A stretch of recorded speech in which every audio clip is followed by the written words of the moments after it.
মৰমৰ ছাত্ৰ-ছাত্ৰীসকল, তোমালোকৰ ত্ৰিকোণমিতিৰ পৰিচয় পাঠৰ আলোচনা আগবঢ়াই আছিলোঁ।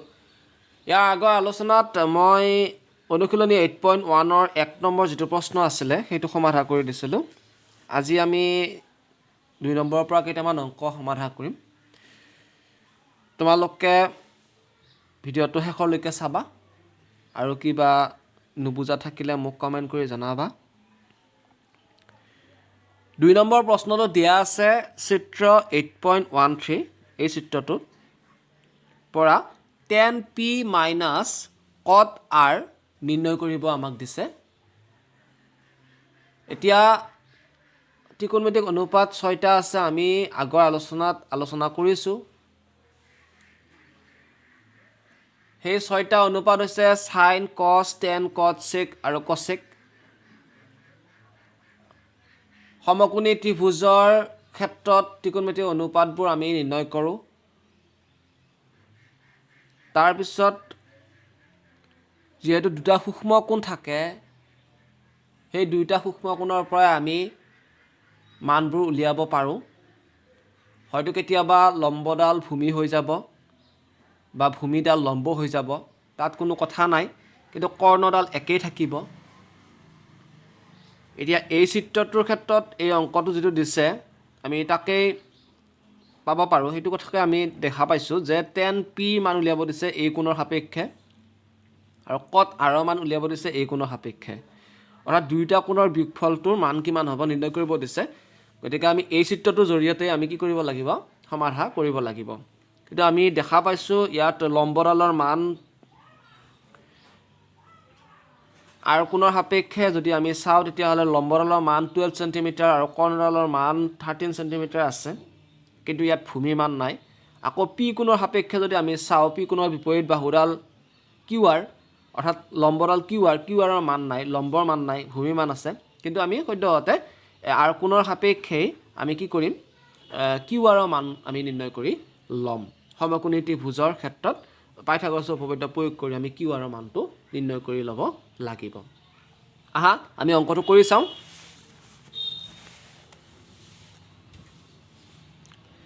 অনুশীলনী 8.1 কুৱেশ্যন নম্বৰ 2 সমাধান। আমি চিত্ৰটো অংকন কৰি লৈছোঁ, সমকোণী ত্ৰিভুজটো। তোমালোকে স্কেলৰ সহায়ত আঁকিবা। এতিয়া এইটো 90 ডিগ্ৰী কোণ আছে আৰু ত্ৰিভুজটোৰ নাম হৈছে পি কিউ আৰ। এই আৰ কোণৰ সাপেক্ষে পি কিউৰ মানটো হৈছে 12 চেণ্টিমিটাৰ, পি আৰৰ মান হৈছে 13 চেণ্টিমিটাৰ। আমাৰ উলিয়াব লাগে কিউ আৰৰ মান। আমি লিখিম, দিয়া আছে P Q equal to 12 centimetre, P R equal to 13 centimetre, Q R equal to what? তাৰপিছত আমি পাইথাগোৰাছৰ উপপাদ্য প্ৰয়োগ কৰিম। এতিয়া পাইথাগোৰাছৰ উপপাদ্য অনুসৰি যদি পাইথাগোৰাছৰ উপপাদ্য প্ৰয়োগ কৰোঁ তেতিয়া কৰ্ণ স্কুৱেৰ অৰ্থাৎ P R square equal to লম্ব square P Q square plus Q R square ভূমি স্কুৱেৰ। কৰ্ণ স্কুৱেৰ ইকুৱেল টু লম্ব স্কুৱেৰ প্লাছ ভূমি স্কুৱেৰ। এইটো সূত্ৰ তোমালোকে আগৰ শ্ৰেণীৰ পৰাই পাই আহিছা। আমাক যিহেতু পি আৰৰ মানটো দিছে 13 চেণ্টিমিটাৰ, গতিকে 13 স্কুৱেৰ আছে নহয়, স্কুৱেৰ পাতি দি দিয়া। পি কিউৰ মান দিয়া আছে 12 চেণ্টিমিটাৰ, 12 স্কুৱেৰ প্লাছ কিউ আৰৰ মানটো আমাৰ নাই, কিউ আৰ স্কুৱেৰ বুলি থাকি গ'ল। এইখিনি এটা চলিউশ্যন কৰা। 13 দুটা পূৰণ কৰিলে 169 হ'ব। দুটা 13 পূৰণ কৰি চোৱা, 3 3 গুণ 9, 3 গুণ 3, 3 গুণ 3, 1 গুণ 1, 9 6 1 হয়নে? 169। এইবাৰ 12 দুটা পূৰণ কৰি চোৱা, দুটা 12 পূৰণ কৰিলে 144 হ'ব। 2 দুগুণ 4, 2 গুণ 2, 2 গুণ 2, 1 গুণ 1, 4 2 2 4 1, 144 হৈছে। আৰু ইফালে থাকিলে কিমান? Q R square. এইখিনি ইফালে লৈ আহা, সহজ হ'বৰ কাৰণে কৰি দিছোঁ। তোমালোকে তেনেকুৱা নানিলেও কৰিব পাৰা। 169ৰ পৰা 144 মাইনাছ কৰি দিলে যিটো ফলাফল ল'ব তাক আকৌ বৰ্গমূল উলিয়াই দিলে আমাৰ হৈ যায়, কিন্তু অলপ সহজ কৰি দিছোঁ। হৈছে 169 টো ইফালে ট্ৰান্সফাৰ কৰিলোঁ ইফালে আমি ৰাখিলোঁ কিউ আৰ স্কুৱেৰ 169 ৰ পৰা 144 আমি মাইনাছ কৰি দিম মাইনাছ কৰি দিলে কিমান হ'ব 9 ৰ পৰা 4 গ'লে 5 6 ৰ পৰা 4 গ'লে 2 1 ৰ পৰা 1 গ'লে 0 কিউ আৰৰ মান উলিয়াবলৈ স্কুৱেৰ আছে নহয় ইফালে বৰ্গমূল হৈ যাব অৰ্থাৎ ইয়াৰ ফলাফল পাম আমি কিমান 5 বা তোমালোকে আৰু এক লাইন পাতি ল'ব পাৰা কিউ আৰ ইকুৱেল টু 5 5 গুণ 25 আমি কিউ আৰৰ মান কিমান পালোঁ 5 চেণ্টিমিটাৰ এতিয়া আমি উলিয়াব লাগে 10p ৰ মানটো তাৰপিছত কট আৰৰ মানটো উলিয়াব লাগে এতিয়া অংকটো মই আৰু দীঘল নকৰোঁ একেবাৰতে উলিয়াই দিম তোমালোকক বুজাই দিছোঁ চোৱা 10p minus cot r या 10p p গুণৰ সাপেক্ষে p গুণৰ সাপেক্ষে 10 ৰ মানটো কি হ'ব তেলভু চালক প্ৰভুক তেলভু লম্ব বাই ভূমি এই কোণৰ সাপেক্ষে লম্ব কোণডাল আছে কিউ আৰ আৰু ভূমি আছে পি কিউ গতিকে কিউ আৰ বাই পি কিউ হ'ব বুজি পাইছানে কিউ আৰ বাই পি কিউ হৈছে মাইনাছ আৰু কোণৰ সাপেক্ষে চোৱা আৰু কোণৰ সাপেক্ষে কি উলিয়াব দিছে কটৰ মান উলিয়াব দিছে যেহেতু তেলভু লম্ব বাই ভূমি হয় 10 ৰ ক্ষেত্ৰত কটৰ ক্ষেত্ৰত ওলোটাটো হ'ব ভূমি বাই লম্ব হয়নে কটৰ ক্ষেত্ৰত ভূমি বাই লম্ব হৈ যাব গতিকে ভূমি বাই লম্ব হ'লে কিউ আৰ বাই পি কিউ হৈ যাব এতিয়া একেদৰে কিউ আৰ বাই পি কিউ পাতি দিয়া দিছা কিউ আৰৰ মানটো পাইছিলোঁ আমি কিমান 5 আৰু পি কিউৰ মানটো আমাক দিয়া আছিলে 12 এতিয়া 12 পাতি দিয়া ইয়াত মাইনাছ একেদৰে কিউ আৰৰ মানটো 5 পি কিউৰ মানটো 12 5/12 ৰ পৰা 5/12 মাইনাছ কৰিলে আমি ফলাফল পাম কিমান 0 এইটো হৈছে আমাৰ এনসাৰটো বুজি পাইছা নিশ্চয় বুজি পাইছা ঠিকে আছে এতিয়া আমি আহিছোঁ 3 নম্বৰ প্ৰশ্নটোলৈকে 3 নম্বৰ প্ৰশ্নটো দিয়া আছে যদি sin a = 3/4 তেন্তে cos a আৰু tan a উলিওৱা এই অংকটো আমি সমাধান কৰিম sin a ৰ মানটো আমাক দিয়া আছে 3/4 আৰু cos tan আমি নিৰ্ণয় কৰিব লাগে আহা সমাধান কৰোঁ question number 3 solution ত্ৰিভুজ এটা আমি অংকন কৰি লৈছোঁ বাৰু সুবিধাৰ কাৰণে এতিয়া আমাক দিয়া আছে কি দিয়া আছে sin a = 3/4 হয়নে এটা সাইনৰ ক্ষেত্ৰত কি হয় ত্ৰিকোণমিতি অনুপাত সা ল ক লম্ব বাই কৰ্ণ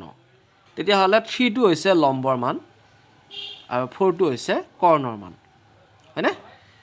কৰ্ণ ইয়াতে ইডাল ইয়াৰ মানটো হৈছে কিমান 4 আৰু লম্ব হৈছে ইডাল গতিকে 3 হ'ব এতিয়া এই এ কোণৰ সাপেক্ষে ইয়াতে এ বহুৱাই দিয়া ইয়াতে বি বহুৱাই দিয়া ইয়াতে চি বহুৱাই দিয়া এ কোণৰ সাপেক্ষে লম্ব হৈছে কিমান 3 আৰু কৰ্ণ হৈছে 4 কিন্তু আমি এনেকৈ পুনঃ উলিয়াব নোৱাৰো সেই কাৰণে আমি ধৰি লম ধৰা হ'ল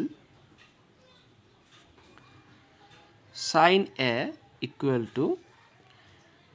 লম্ব বাই কৰ্ণ বুলি কৈছিলো BC বাই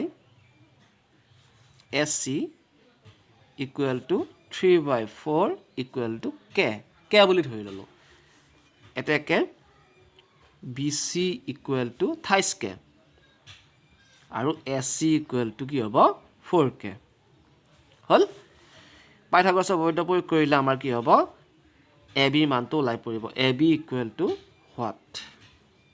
পাইথাগোৰাছৰ উপপাদ্য প্ৰয়োগ কৰা পাইথাগোৰাছৰ উপপাদ্য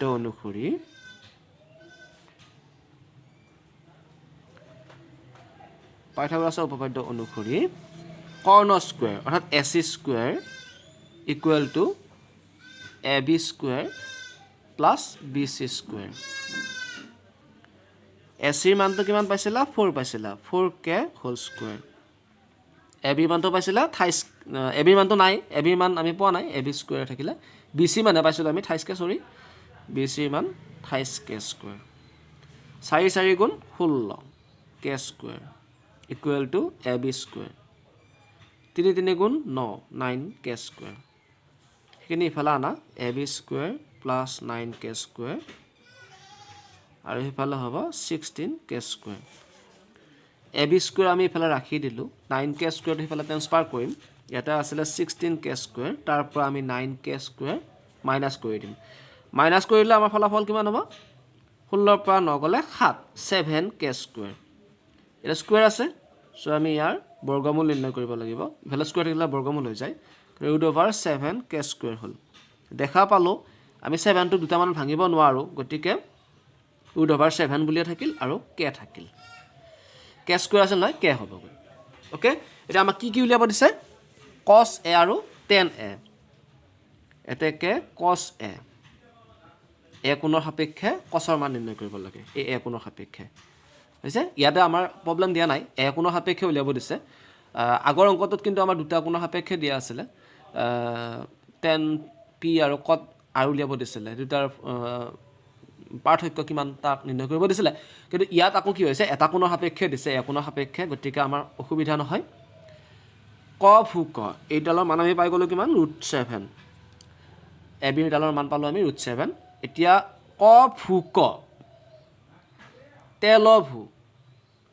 চালক ক ভু ক ভূমি বাই কৰ্ণ ab বাই sc হ'ব গতিকে ab বাই sc পাতিলো ab মানটো আমি পাই গলো কিমান √7k বাই আৰু sc মানটো আমি পাইছিলো কিমান 4k হয়নে 4k পাতি দিলো k আৰু k কাটি দিলো আৰু ফলাফল হ'ল √7/4 এবাৰ আকৌ tan ৰ ক্ষেত্ৰত চোৱা tan a তেল ভু লম্ব বাই ভূমি লম্ব কোণডাল bc আৰু ভূমি হৈছে ab bc/ab হ'ব bc/ab bc ৰ মানটো কিমান পাইছিলো আমি 28k আৰু ab মানটো পালো √7k 28k ডিভাইডেড বাই √7k k আৰু k কাটি দিয়া এই ফলাফল পালো 3/√7 হৈছে পাইছা নাই বুজি নিশ্চয় বুজি পাইছা আমি আৰু এটা অংক কৰি চাওঁ 4 নম্বৰ অংকটো তাৰ পিছত আজিৰ পাঠ সামৰিম 4 নম্বৰটো দিয়া আছে যে 15 cot a equal to 8 তেন্তে sin a আৰু sec a উলিওৱা এই অংকটো চোৱা 4 নম্বৰ সমাধান দিয়া আছে 15 cot a equal to 8 এতিয়া আমি এই 15 দিয়াটো পূৰণ হৈ আছে নহয় পেলা হৰণ হিচাপে লৈ যাম পূৰণ হৈ থাকিলে হৰণ হৈ যায় নহয় জানা তোমালোকে এইটো কথা 8/15 হ'ল তাৰপিছত 10 ৰ ক্ষেত্ৰত আমি পাইছিলোঁ ভূমি বাই লম্ব তেল ভু লম্ব বাই ভূমি 10 ৰ ক্ষেত্ৰত পাইছিলোঁ লম্ব বাই ভূমি তেল ভু লম্ব বাই ভূমি কটৰ ক্ষেত্ৰত কি হ'ব ভূমি বাই লম্ব গতিকে ত্ৰিভুজ এটা অংকন কৰি লোৱা আৰু সূক্ষ্ম কোণটো a হিচাপে ধৰা ইয়াত b দি দিয়া আৰু ইয়াত c দি দিয়া এই কোণৰ সাপেক্ষে এতিয়া তেল ভু লম্ব বাই ভূমি আছিলে এটা কটৰ ক্ষেত্ৰত কি হ'ব ভূমি বাই লম্ব ভূমি মানটো আছে কিমান 8 ভূমি বাই লম্ব 15 লম্বৰ মান তেতিয়াহ'লে আমাৰ কৰ্ণৰ মানটো নাই আমি পাইথাগোৰাছৰ উপপাদ্যত কৰ্ণৰ মানটো উলিয়াই ল'লে আমাৰ সহজ হৈ পৰিব ওকে ধৰা হ'ল cot a equal to এটা cot a ক্ষেত্ৰত ভূমি বাই লম্ব কি পাইছিলোঁ ভূমি বাই লম্ব পাইছিলোঁ ab বাই bc গতিকে ab বাই bc বুলি লিখা আৰু ইফালে 8/15 ইকুৱেল টু k বুলি ধৰা যদি k বুলি ধৰোঁ তেতিয়াহ'লে ab ইকুৱেল টু 8k হ'ব এটাকে ab ইকুৱেল টু 8k আৰু bc মানটো কিমান হ'ব 15k আমাৰ মান নাই কিহৰ ac মান আমাৰ নিৰ্ণয় হোৱা নাই গতিকে আমি ac মানটো নিৰ্ণয় কৰিব লাগিলে পাইথাগোৰাছৰ উপপাদ্য প্ৰয়োগ কৰিব লাগিব পাইথাগোৰাছৰ উপপাদ্য অনুসৰি কৰ্ণ স্কুৱেৰ মানে ac স্কুৱেৰ ইকুৱেল টু লম্ব স্কুৱেৰ মানে bc স্কুৱেৰ আৰু ভূমি হৈছে ab স্কুৱেৰ কৰ্ণ স্কুৱেৰ ইকুৱেল টু লম্ব স্কুৱেৰ প্লাছ ভূমি স্কুৱেৰ ac ৰ ভ্যালু কিমান পালো নাই ac ৰ ভ্যালু গতিকে ac স্কুৱেৰ লিখিলোঁ bc ৰ ভ্যালু পাইছিলোঁ আমি কিমান 15k স্কুৱেৰ হৈ যাব আৰু ab ৰ ভ্যালু কিমান পাইছিলোঁ 8k গতিকে 8k হোল স্কুৱেৰ হৈ গ'ল তাৰপিছত AC স্কুৱেৰ ৰাখা এলা 15 দুটা পূৰণ কৰিলে 225 হ'ব কৰি চোৱা 5 5 25 হ'ব হাতে গ'ল 2 5 * 5 6 7 হ'ব 5 * 5 1 * 1 5 7 5 12 2 হাতে গ'ল 225 ওকে 225 k স্কুৱেৰ প্লাস 8 দুটা পূৰণ কৰিলে 8 7 গুণ 64 k স্কুৱেৰ তাৰপিছত পালো আমি কি AC স্কুৱেৰ ইকুৱেল টু এটা যোগ কৰিব লাগিব 5 4 9 হ'ল 6 2 8 হ'ব আৰু 2 k স্কুৱেৰ 289 k স্কুৱেৰ হৈ গ'ল AC মান উলিয়াব লাগিলে স্কুৱেৰ আছিল নহয় ইফালে বৰ্গমূল চিন হৈ যাব 289 k স্কুৱেৰ দুটা 17 পূৰণ কৰি চোৱাচোন বাৰু 7 কানো 49 হাতে গ'ল 4 7 1 7 8 9 10 11 7 1 7 1 1 9 7 1 8 2 হৈছে না 289 গতিকে আমি পাম 17 AC equal to 17k k square আছিল নহয় বৰ্গমূল লাল k হৈ গ'ল আমাৰ উলিয়াব দিছে sin a আৰু sec a এতে k sin a হলে a কোণ সাপেক্ষে sin a ভ্যালু কি হ'ব সা ল ক লম্ব বাই কৰ্ণ লম্ব হৈছে BC আৰু কৰ্ণ হৈছে SC লম্ব বাই কৰ্ণ BC বাই SC BC ৰ ভ্যালু কিমান পাইছিলা 15k 15k বাই 17k k কাটি দিয়া 15 বাই 17 হ'ব আৰু এটা মান কি উলিয়াব দিছে sec a মান উলিয়াব লাগিলে cosৰ বিপৰীতটো sec ক ভু ক cosৰ ক্ষেত্ৰত আমাৰ কি আছিল ভূমি বাই কৰ্ণ আছিল ইয়াৰ উল্টাটো হ'ব secৰ ক্ষেত্ৰত গতিকে কৰ্ণ ওপৰত যাব ভূমি তলত আহিব এটা কৰ্ণৰ মান কি আছিল ইয়াত SC আছিল আৰু ভূমি মান আছিল AB গতিকে SC বাই AB হৈ যাব SC বাই AB SC ৰ ভ্যালু পাইছিলো আমি 17k আৰু AB ৰ ভ্যালু আমাক কিমান দিয়া আছিল 8k k বোৰ কাটি দিয়া 17/8 হ'ব আমাৰ সলিউশন হৈ গ'ল তোমালোকে এটা কথা মনত ৰাখিবা k টো আমি কিয় ধৰি লৈছো প্ৰমাণৰ সুবিধাৰ কাৰণে অৰ্থাৎ আমি মানটো উলিয়াবৰ কাৰণে k টো ধৰিলে আমাৰ সুবিধা হয় এই কাৰণে আমি k ধৰি লৈছো আৰু শেষত গৈ আমি k বোৰ কাটি দিম কাটি দিয়াৰ পিছত আমাৰ অৰিজিনেল ৰিজাল্টটো ওলাই পৰিব নিশ্চয় বুজি পাইছা তোমালোকে মই আশা কৰিছো আলোচনাবোৰত তোমালোকে নিয়মীয়াকৈ ভাগ লবা আৰু এতিয়ালৈকে যদি চেনেলটো সাবস্ক্ৰাইব কৰি লবা তোমালোকৰ হাইস্কুল শিক্ষান্ত পৰীক্ষা 2022 চনৰ যেটো হাইস্কুল শিক্ষান্ত পৰীক্ষা সেইটো 15 মাৰ্চৰ পৰা হোৱাৰ এক সম্ভাৱনা প্ৰকট হৈ উঠিছে গতিকে তোমালোকে নিয়মীয়াভাৱে পঢ়া শুনা কৰা আৰু কিবা নুবুজা থাকিলে মোক কমেন্ট কৰি জনাবা বা অন্য পাঠৰ যদি কিবা নুবুজা অংক থাকে তেতিয়াহলে মোক জনাবা মই সেইবোৰ সমাধান কৰি দিবলৈ চেষ্টা কৰিম তেতিয়াহলে ভালদৰে থাকা সুস্থ থাকা নতুন বছৰৰ শুভেচ্ছা জনালো ধন্যবাদ